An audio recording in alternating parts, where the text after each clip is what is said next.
Hello and welcome to this presentation video which focuses on the necessary skills for building effective mentoring relationships. Before we start, I'd like to draw your attention to the importance of attachment styles, and you may have dealt with attachment on other areas of your course in the work of John Bowlby. Perhaps the focus of your work with Bowlby and attachment was the way that children form attachment styles as a result of the kind of parenting and care that they are given. Those ideas are still relevant here in this presentation. However, the work of Hazen and Shaver identified that it's not just children that have attachment styles, but the kinds of attachments that we make in early childhood tend to stay with us throughout our adult lives. 3 of them are negative. Ambivalent attachments, which are an insecure attachment, don't handle change well within relationships.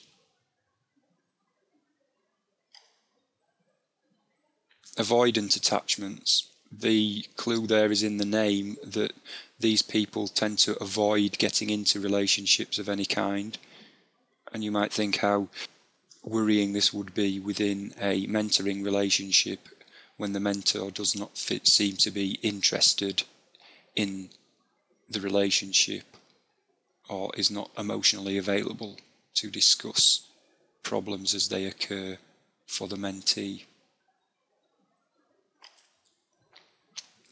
The third one is a disorganized attachment, and it's worth noticing here that the work of Main and Cassidy is making a comparison between 1-year-old children and 6-year-old children, not as the other 3 attachment styles compare children and adults. Disorganized attachments come from children who have to negotiate relationships with their carers. For example, parents that are significant alcohol and drug users are often inconsistent in their parenting. If this sort of thing was to continue into adulthood, I'm sure that people who demonstrated highly disorganized attachments, such as we've talked about, may find themselves institutionalized as they're considered to be a risk to themselves or a risk to others.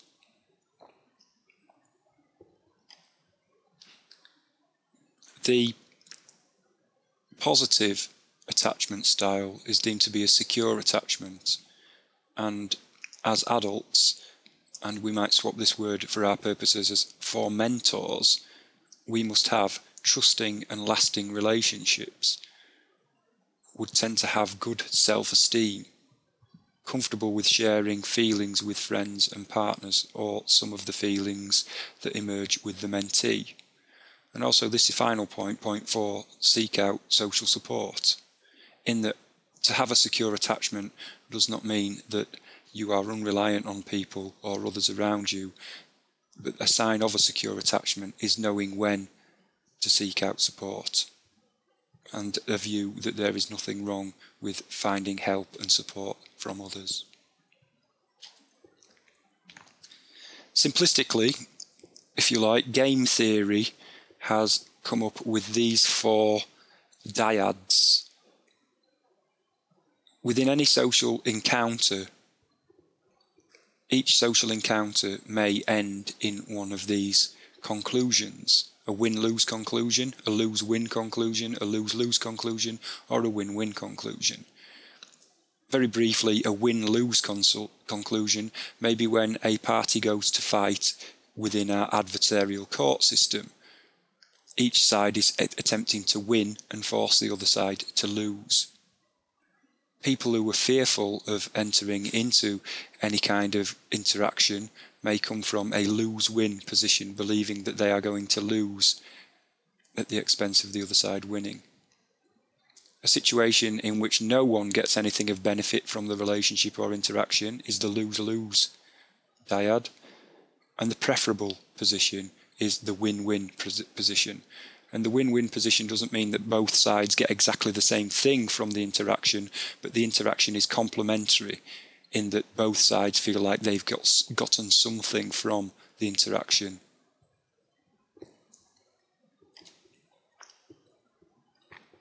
Transactional analysis was based on the work of Eric Berne in his 1960s text, The Games People Play. Based on Freudian psychology, Berne posed the idea that each individual's personality is made up of three parts that interact with each other: the parent, the adult, and the child. The parent is further split into two parts, the nurturing parent and the critical parent, and the child is also split into two parts, the adapted child and the free child. So at any one moment in time, an individual can be demonstrating behaviour which indicates which one of these five states they are in. Number one, the nurturing parent. Number two, the critical parent. Number three, the adult. Number four, the adapted child. Or number five, the free child. And there's a short video which is available within the other presentation which you can click on, which will explain how transactional analysis can be used to explain habitual behaviour and also how we might end up with negative outcomes in our interactions. Maybe there's someone who always relegates you to the role of listener, never taking an interest in what's happening with you. Thomas Harris developed Eric Berne's work in his book, I'm OK, You're OK. And similarly to the win-win position, Harris proposed that the I'm OK, You're OK is the best life or most effective life position that all individuals or happy, successful individuals should adopt. And it's also appropriate for within the mentoring relationship, where the mentee believes that they're okay and the mentee is okay, and that relationship is based on trust.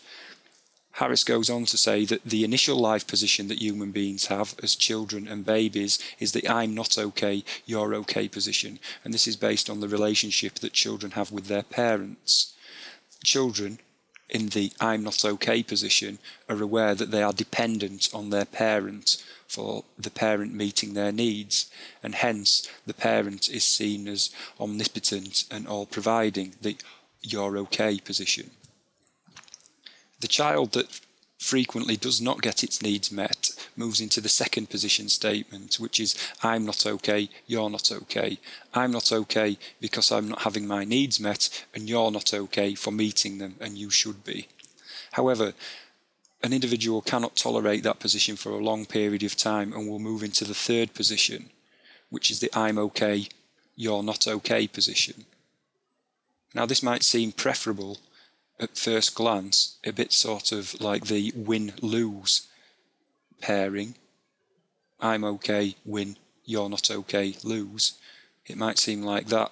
However, the I'm okay, you're not okay position is a defence mechanism which individuals adopt in order to preserve some sense of self-esteem and function on a daily basis. People who display criminal behaviour can often be seen as adopting this I'm okay, you're not okay position. And finally, I'm okay, you're okay, which is the preferable adult position.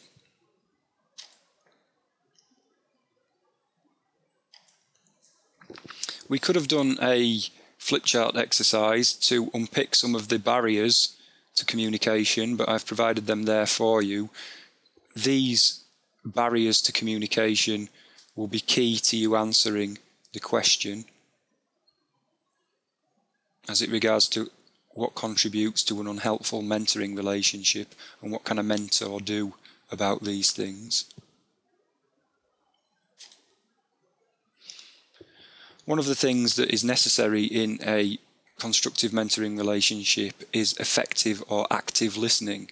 And Egan sets out 4 components of active listening, in that the listener should listen out for the experiences of what the speaker is talking about, their behaviours, the feelings or the effect of what is how the speaker is interpreting the behaviours and experiences, but also the point of view of the speaker. What do they think about their experiences, behaviours and feelings?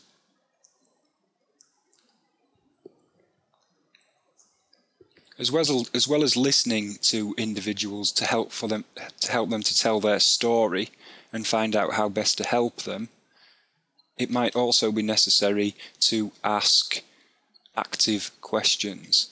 And Nancy Friedman outlines 9 possible active questions styles that are all slightly different. So these are 9 different tools that you may use when asking questions of people, and within the session I asked you to come up with your own examples of what you think some of these might entail.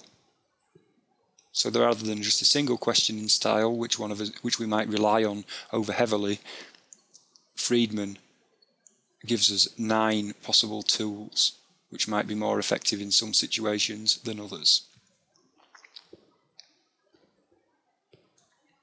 As an exercise, I wanted you to watch a YouTube clip of a family in action on a popular talk show in order to see where you might see evidence of transactional analysis or active listening and active questioning at work. And you're able to do that by clicking on the relevant link within the other presentation. Unfortunately, you can't click on the links within this presentation.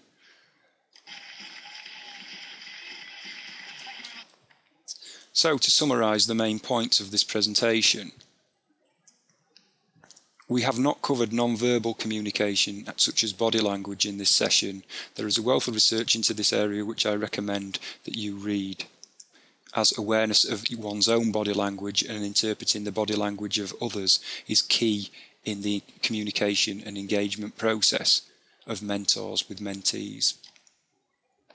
Human interactions can be typified as falling into limited possible categories, such as, according to these attachment styles, or these life positions of Harris, but also the win-win position, for example. There is an overlap between these different theories. They are using slightly different words and perspective to describe similar things or outcomes. Transactional analysis can help us to understand our unhelpful habitual responses in social situations. The goal of TA is to enable people to strengthen their adult ego state, and you'll gather this if you watch the video. Awareness of the embedded video, rather. Awareness of these ego states can help us decode interactions in the mentoring relationship. Egan has analysed active listening and 4 features of engaging in active listening. You might practice these skills in everyday conversation by focusing on the speaker's experiences, behaviour, feelings and point of view to extrapolate the wealth of information that comes through in everyday conversations and interactions. The power of stories and the telling of stories are fundamental within the mentoring relationship. Egan's active listening can help you be more attentive to people's stories, but also effective questioning can enable people to tell their stories more effectively, knowing which type of question to use at any particular time, and some questions are more useful than others depending on what the person's talking about, can better enable them to tell their story. And if they're able to tell their story more effectively, you can tailor the programme of help more effectively.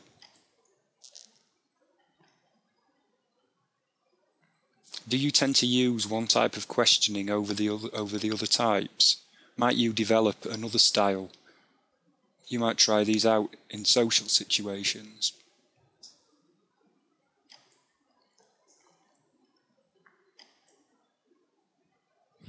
Be sure to look at the reading that supports this presentation, and these articles are available on Moodle. You can click on the articles and read them online, or you can print them out and read them as you would a paper copy. And it will look like that in Moodle. Finally, thank you.